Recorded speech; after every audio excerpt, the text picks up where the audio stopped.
Until noon, this is Neil Mitchell. Don't worry about the US election this week, 4 more years or not for Barack Obama. It's happened here, 4 more years for the Lord Mayor, Councillor Robert Doyle. Good morning. Good morning, Neil. Anybody like to set the agenda for Robert Doyle? A to-do list or anything else? 96900 693 13 13 32. What should his priorities be? What will the broken promises be this time? Oh, what a positive, constructive start. Well, thank you you. started last time by breaking about 4 promises. Oh, Swanson Walk will be reopened. What happened to that? I didn't have the vote in No more council. junkets. Well, hang on, slow down a bit. You do this to me every time, don't you? Yes. Okay, do you know what I'm going to say this time? I'm going to say this time about overseas travel. I didn't understand just how positive the relationship is with Tianjin in particular, and I'm going to drive that even harder in these 4 years to get more contracts and more jobs and more employment in our city, because it is for us a well that we should be using more often than we do now. Okay. So, you're going to learn Chinese? I don't think so. I struggle at times with our language. I think I better stick to English. What about the rail yards? You want to roof them? I see the state government's reopened the roofing of the rail yards. Yeah, look, from time to time this comes up, and it's going to be very, very expensive to do. So it's hundreds of millions of dollars. We've done the work that shows where there is land ready for development around the city, and although we showed that as one of the areas for development, I thought it was a fair way off yet. But we've been talking about it for a long time, and it hasn't happened yet because the projects just don't stack up. It's just too expensive to do. Will it be done in your 4 years? I would say no. What do you want? What would you? Do you set yourself a target? In 4 years, I want this done. Yeah, I've got a few things like that. I mean, again, that will depend on the council. Well, you haven't got the numbers, have you? Well, I didn't last time. Yeah. You know, and that's a good thing. I mean, it means that you do have to negotiate. You have to take everybody's point of view into account. And if people come to the table in good faith, then you get good answers. You know, and that's what we did last time, and I'm hopeful that's what we can do this time. So in 4 years, we will notice what? Well, I hope you will notice that Queen Victoria Market has been returned to the glory that it once had, and has now slipped a long way from. I've had traders coming to me very regularly over the last year, basically saying, unless you do something, we're broke, we're out of here. And that's an absolute gem. You've got to maintain the heritage there, but that big asphalt car park doesn't work, and, you know, it really has slipped a lot in terms of its appeal.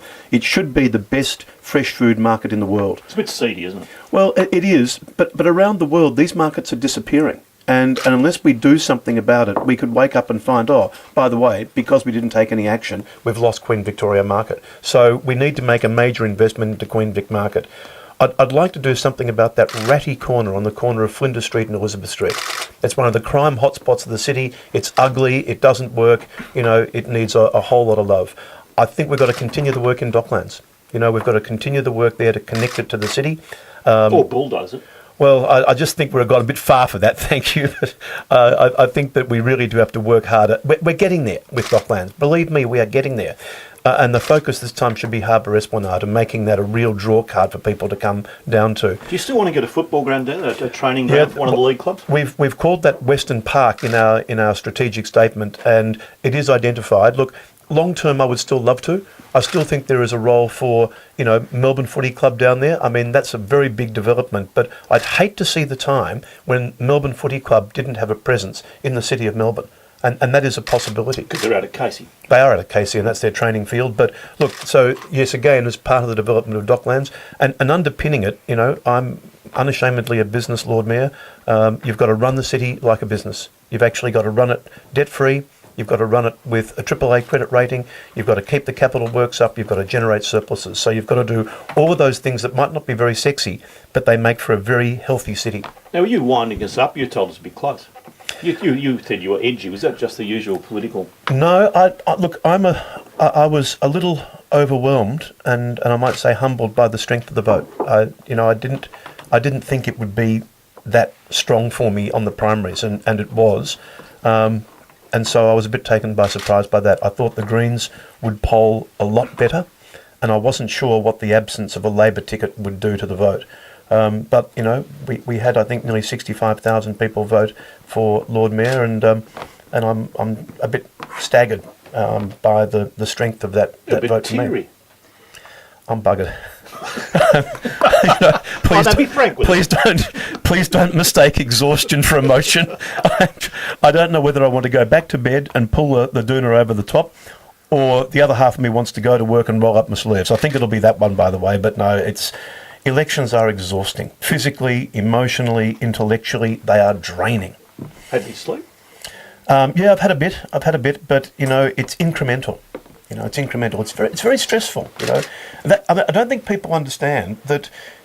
I mean, when I was fighting a state election, and when I was in Parliament, that was 20 kilos ago. I was a lot fitter then. Yes, for our listeners, Neil has just peered round the edge of the monitor at a certain part of my anatomy just to check that it's all still there. I was actually looking at your belly. I didn't want people to I didn't know it was that kind of show. So you've just been to see Geoffrey Rush, haven't you? You're full of those jokes now, aren't you? Is this your last election? Never say never. But can I have day one before I think about the next term? I'd really like to go out on a high. I must say, as I said last time, making acceptance speeches is a whole lot nicer than making gracious speeches of defeat. I feel very elated and humbled, but I'd like to get on and see what we can do in 4 years.